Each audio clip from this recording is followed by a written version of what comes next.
Om Shanti. Good morning. 23 नवंबर 2020 के ईश्वरीय महावाक्य अर्थात मुरली सुनते हैं। आज प्यारे बाबा ने कहा है कि बच्चे, जितना तुम देही अभिमानी बनने का अभ्यास करेंगे उतना तुम्हारी बीमारियां दूर होती जाएंगी। अर्थात आत्माभिमानी बनो। आत्मा समझने से बाबा ने कहा कि जो भी बीमारियां हैं वो ख़त्म होती जाएंगी। क्योंकि देह समझने से ही सारी बीमारियां आती हैं। और फिर बाबा ने कहा है कि बाप के सम्मुख किन बच्चों को बैठने का अधिकार है या बैठ सकते हैं। तो बाबा ने कहा है कि जो बच्चे ज्ञान का डांस करते हैं, है ना, उन्हें अधिकार है, उन्हें ही बैठना चाहिए। जो उबासी लेते हैं तो उनको बिल्कुल बाबा के सम्मुख बैठना नहीं चाहिए। जो अच्छे सुनने वाले होते हैं, ऐसे बच्चे होते हैं, तो बाबा हमेशा कहते सुनाने वाले टीचर को भी बहुत मज़ा आता है। इसलिए बाबा ने कहा है कि जो ज्ञान डांस अच्छा करते हैं उनको बिल्कुल बाबा के सम्मुख बैठना चाहिए। तो सुनते हैं प्यारे बाबा के मधुर महावाक्य, ईश्वरीय महावाक्य। बाबा कहते हैं, मीठे बच्चे, तुम देही अभिमानी बनो तो सब बीमारियां खत्म हो जाएंगी और तुम डबल सिरताज विश्व के मालिक बन जाएंगे। बाबा ने कहा, मीठे बच्चे, तुम देही अभिमानी बनो तो सब बीमारियां खत्म हो जाएंगी और तुम डबल सिरताज विश्व के मालिक बन जाएंगे। आज की मुरली में प्रश्न है, बाप के सम्मुख किन बच्चों को बैठना चाहिए? बाप के सम्मुख किन बच्चों को बैठना चाहिए? उत्तर है, जिन्हें ज्ञान डांस करना आता है। ज्ञान डांस करने वाले बच्चे जब बाप के सम्मुख होते हैं तो बाबा की मुरली भी ऐसी चलती है। अगर कोई सामने बैठ इधर उधर देखते तो बाबा समझते यह बच्चा कुछ भी समझता नहीं है। बाबा ब्राह्मणियों को भी कहेंगे, तुमने यह किसको लाया है जो बाबा के सामने भी उबासी देते हैं। बच्चों को तो ऐसा बाप मिला है जो खुशी में डांस करनी चाहिए। मुरली में गीत बजा है, दूर देश का रहने वाला आया देश पर आए। ओम शांति। मीठे मीठे बच्चों ने गीत सुना। रूहानी बच्चे समझते हैं कि रूहानी बाबा जिसको हम याद करते आए हैं, दुख हरता सुख करता, व तुम मात पिता हम बालक तेरे, तुम्हारी कृपा से सुख घने रे। तो फिर से आकर हमको सुख घने रे दो, हम दुखी है।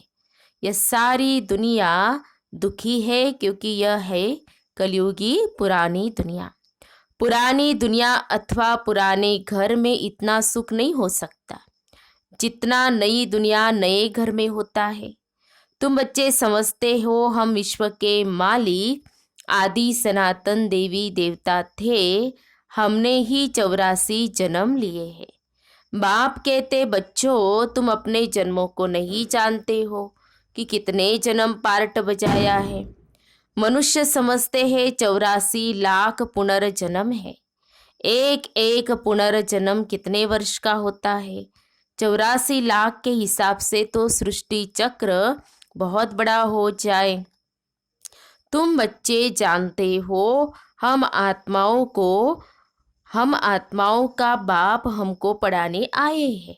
हम भी दूर देश के रहने वाले हैं। हम कोई यहाँ के रहने वाले नहीं हैं। हमारा घर दूर देश परम धाम, वहाँ के हम रहने वाले हैं। ये घर तो हमारा टेम्पररी है।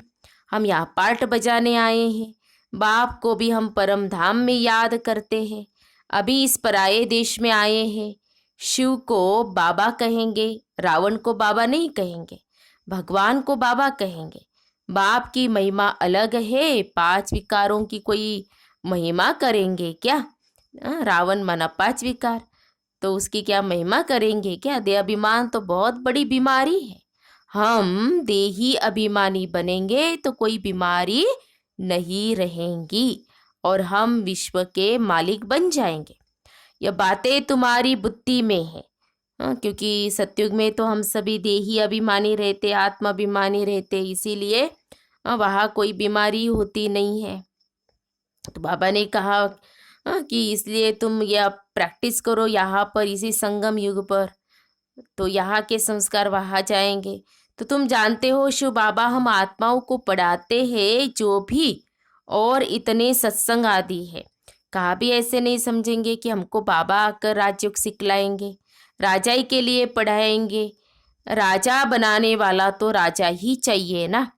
सर्जन पढ़ाकर आप समान सर्जन बनाएंगे। अच्छा, डबल सिरताज बनाने वाला कहाँ से आएगा?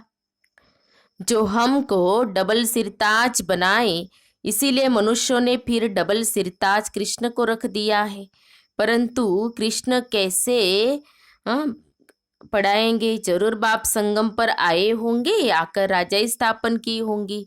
बाप कैसे आते हैं यह तुम्हारे सिवाय और कोई की बुद्धि में नहीं होगा।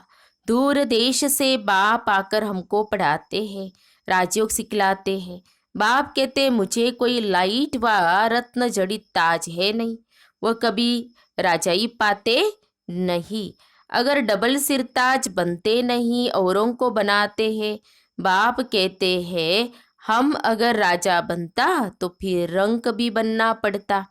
भारतवासी राव थे, अब रंक है। तुम भी डबल सिरताज बनते हो तो तुमको बनाने वाला भी डबल सिरताज होना चाहिए, जो फिर तुम्हारा योग भी लगे। जो जैसा होगा ऐसा आप समान बनाएंगा। सन्यासी कोशिश कर सन्यासी बनाएंगे, तुम गृहस्थी व सन्यासी, फिर तुम फॉलोअर्स तो ठहरे नहीं। कहते हैं फलाना शिवानंद का फॉलोअर है, परंतु वह सन्यासी माथा मुड़ाने वाले हैं। तुम तो फॉलो करते नहीं, तो तुम फिर फॉलोअर क्यों कहते हो?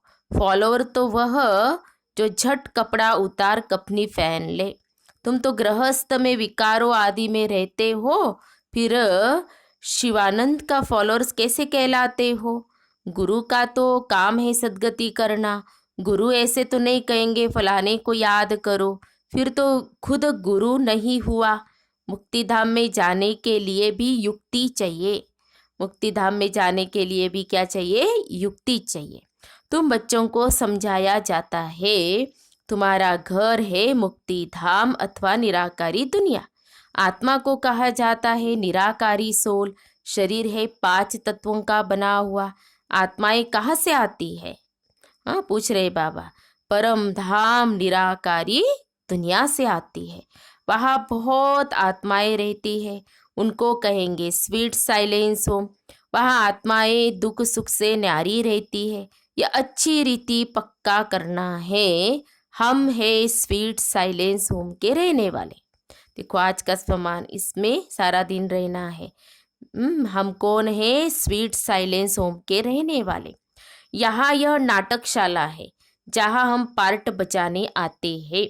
इस नाटकशाला में सूर्य, चांद, स्टार्स आदि बत्तियाँ है। कोई गिनती कर न सके कि यह नाटकशाला कितने माइल्स की है। एरोप्लेन में ऊपर जाते हैं, लेकिन उसमें पेट्रोल आदि इतना नहीं डाल सकते जो जाकर फिर लौट भी आए। इतना दूर नहीं जा सकते। वह समझते हैं इतने माइल्स तक लौटेंगे नहीं तो गिर पड़ेंगे। समुद्र का व आकाश तत्व का अंत पा नहीं सकते। अभी बाप तुमको अपना अंत देते हैं। आत्मा इस आकाश तत्व से पार चली जाती है। कितना बड़ा रॉकेट है। तुम आत्माएं जब पवित्र बन जाएगी तो फिर रॉकेट मिसल तुम उड़ने लग पड़ेंगे। कितना छोटा रॉकेट है। सूर्य चांद से भी उस पार मूल वतन में चले जाएंगे। सूर्य चांद का अंत पाने की बहुत कोशिश करते हैं। दूर के स्टार्स आदि कितने छोटे देखने में आते हैं, है तो बहुत बड़े। जैसे तुम पतंग उड़ाते हो तो ऊपर में कितनी छोटी छोटी दिखाई पड़ती है। बाप कहते तुम्हारी आत्मा तो सबसे तीखी है। सेकंड में एक शरीर से निकल दूसरे गर्भ में जाए प्रवेश करती है। हाँ, किसका कर्मों का हिसाब किताब लंदन में है तो सेकंड में लंदन में जाकर जन्म लेंगी। सेकंड में जीवन मुक्ति भी गाई हुई है ना। बच्चा गर्भ से निकला और मालिक बना, वारिस हो ही गया। तो तुम बच्चों ने भी बाप को जाना, गोया विश्व के मालिक बन गए। बेहद का बाप ही आकर तुमको विश्व का मालिक बनाते हैं। स्कूल में बैरिस्टरी पढ़ते तो बैरिस्टर बनेंगे। यहाँ तुम डबल सिरताज बनने के लिए पढ़ते हो। अगर पास होंगे तो डबल सिरताज जरूर बनेंगे, फिर भी स्वर्ग में तो जरूर आएंगे। तुम जानते हो बाप तो सदैव वहाँ ही रहते हैं। ओ गॉड फादर कहेंगे तो भी दृष्टि जरूर ऊपर जाएंगी। गॉड फादर है तो जरूर कुछ तो उनका पार्ट होगा ना। अभी पार्ट बजा रहे हैं। उनको बागवान भी कहते हैं, कांटों से आकर फूल बनाते हैं। तो तुम बच्चों को खुशी होनी चाहिए। बाबा आया हुआ है इस देश पर आए, दूर देश का रहने वाला आए देश पर आए। दूर देश का रहने वाला तो पाप ही है और आत्माएं भी वहाँ रहती है। यहाँ फिर पार्ट बजाने आती है। देश पर आए ये अर्थ कोई नहीं जानते हैं। मनुष्य तो भक्ति मार्ग में जो सुनते हैं वह सत सत कहते रहते हैं। तुम बच्चों को बाप कितना अच्छी रीति समझाते हैं। आत्मा इम्प्योर होने से उड़ नहीं सकती है, प्योर बनने बिगर वापस जा नहीं सकती। पतित पावन एक ही बाप को कहा जाता है। उनको आना भी पतित पावन एक बाप को ही कहा जाता है। उनको आना भी है संगम पर। तुमको कितनी खुशी होनी चाहिए। बाबा हमको डबल सिरताज बना रहे हैं, इससे ऊंच दर्जा कोई का होता नहीं। बाप कहते मैं डबल सिरताज बनता नहीं हूँ, मैं आता ही हूँ एक बार पराए देश पराए शरीर में। हाँ, बाबा कहते बच्चे मैं तुम्हें डबल सिरताज बनाता हूँ, दो दो ताज, एक संपन्नता का और दूसरा पवित्रता का, है ना। यह दादा भी कहते हैं मैं शिव थोड़े हूँ, मुझे तो लखीराज कहते थे।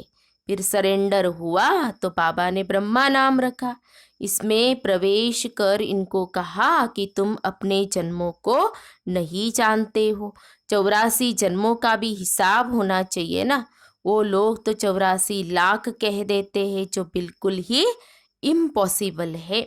84 लाख जन्मों का राज समझाने में ही सैकड़ों वर्ष लग जाए, याद भी पढ़ न सके। 84 लाख योनियों में तो पशु पक्षी आदि सब आ जाते हैं। मनुष्य का ही जन्म दुर्लभ गाया जाता है। जानवर थोड़े ही नॉलेज समझ सकेंगे। तुमको बाप आकर नॉलेज पढ़ाते हैं। खुद कहते मैं आता हूँ रावण राज्य में। माया ने तुमको कितना पत्थर बुद्धि बना दिया है। अब फिर बाप तुमको पारस बुद्धि बनाते हैं। उतरती कला में तुम पत्थर बुद्धि बन गए, अब फिर बाप चढ़ती कला में ले जाते हैं। नंबरवार तो होते हैं ना।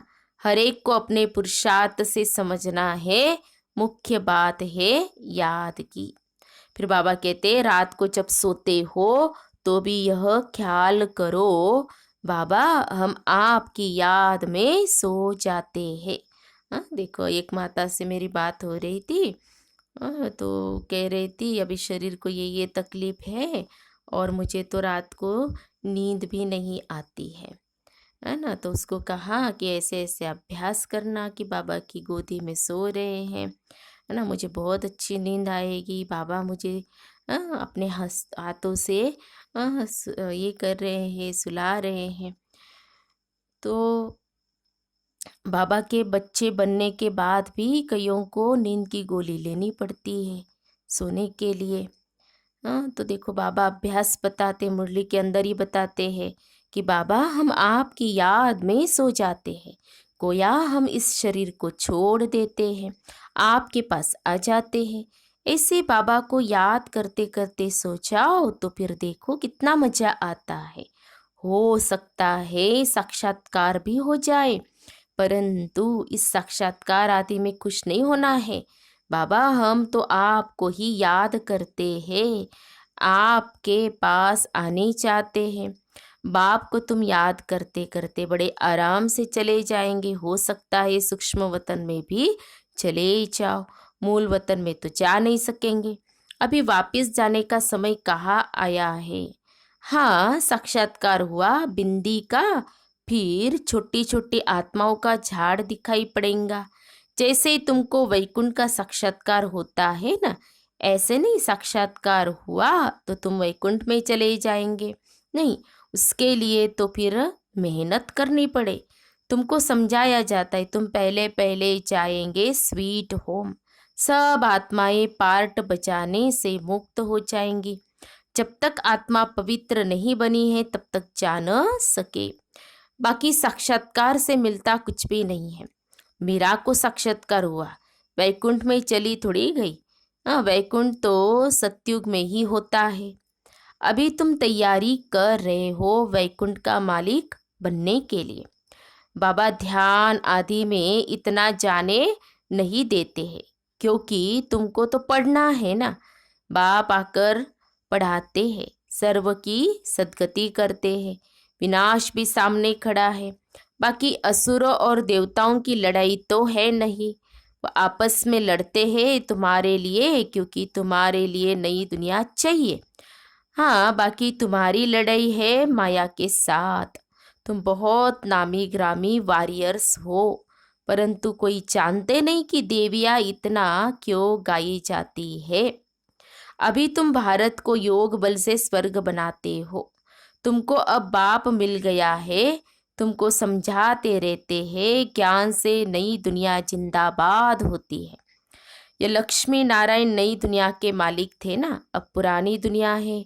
पुरानी दुनिया का विनाश आगे भी मुसलों द्वारा हुआ था। महाभारत लड़ाई लगी थी, उस समय बाप राजयोग सिखा रहे थे। अब प्रैक्टिकल में बाप राजयोग सिखा रहे हैं ना, तो बाप ही तुमको सच बताते हैं। सच्चा बाबा आते हैं तो तुम सदैव खुशी में डांस करते रहो। यह है ज्ञान डांस। तो जो ज्ञान डांस के शौकीन हैं उनको ही सामने बैठना चाहिए। जो नहीं समझने वाले होंगे उनको उबासी आएंगी। समझ जाते हैं, यह कुछ भी समझते नहीं है।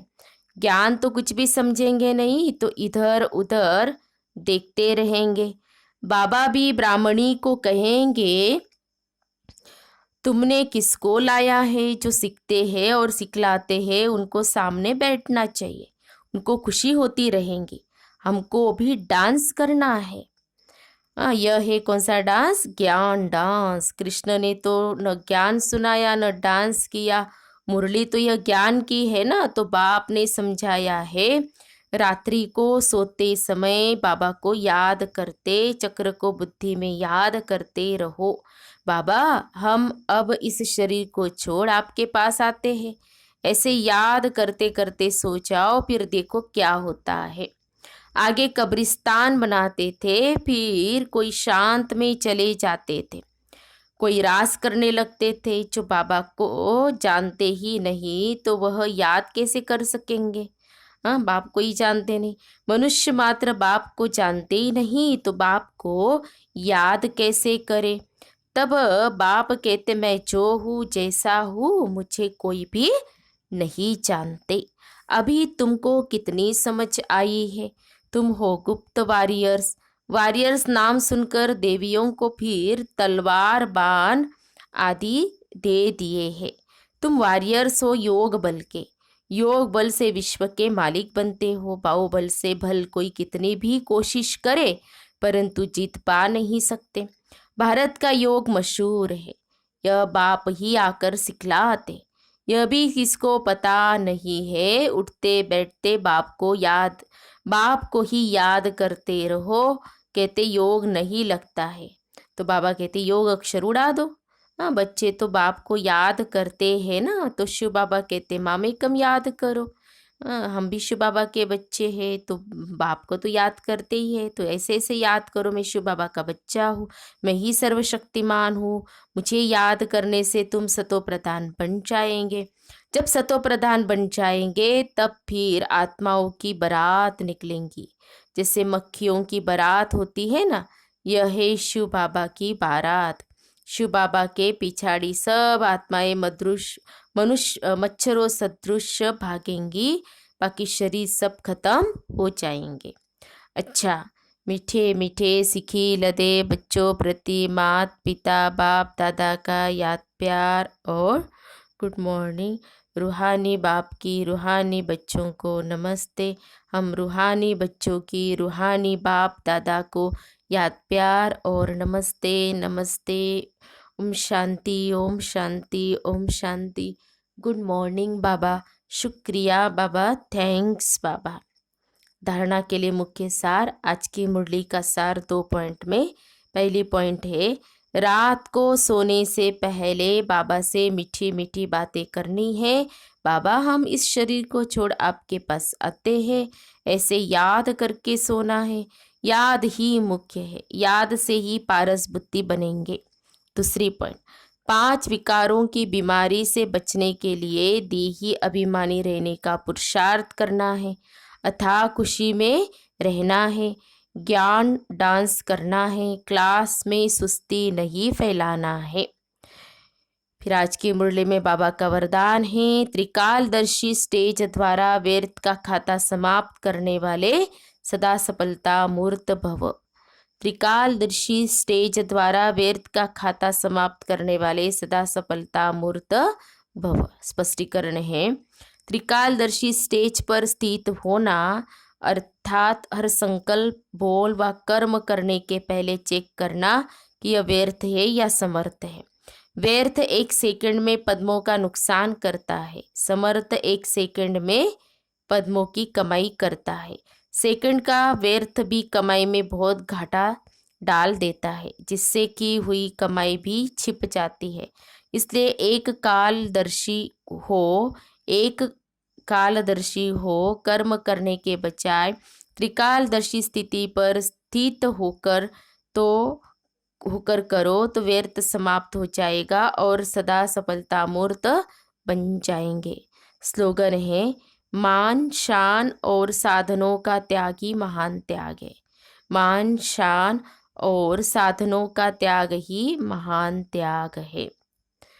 तो ये थे प्यारे बाबा के मधुर महावाक्य, ईश्वरीय महावाक्य। तो आज प्यारे बाबा ने हम बच्चों को आत्मा का पाठ पक्का करने के लिए कहा है, ताकि हमारे अंदर जो भी बीमारियां हैं वो क्या हो जाएंगी, निकल जाएंगी। बाबा ने कहा ना, देही अभिमानी होने की क्या करो, प्रैक्टिस करो, अभ्यास करो। तो ये अभ्यास हमें चलते फिरते उठते बैठते खाते पीते भी करना है और अलग से बैठ कर के भी करना है। हाँ, बहुत सारी बातें बाबा ने हम बच्चों को बताई है, इसको ध्यान से सुनना पढ़ना और उसका मन चिंतन करना। जैसे आज बाबा ने कहा ना कि ज्ञान डांस करने वाले बच्चे ही बाबा के सम्मुख अच्छे लगते हैं और उनको ही बैठना चाहिए। तो क्यों ना हम ज्ञान डांस करें, है ना। तो ये सोचना है और आज की मुरली से पास मान भी जरूर निकालेंगे और उसका अभ्यास करेंगे। अच्छा, ओम शांति ओम शांति ओम शांति।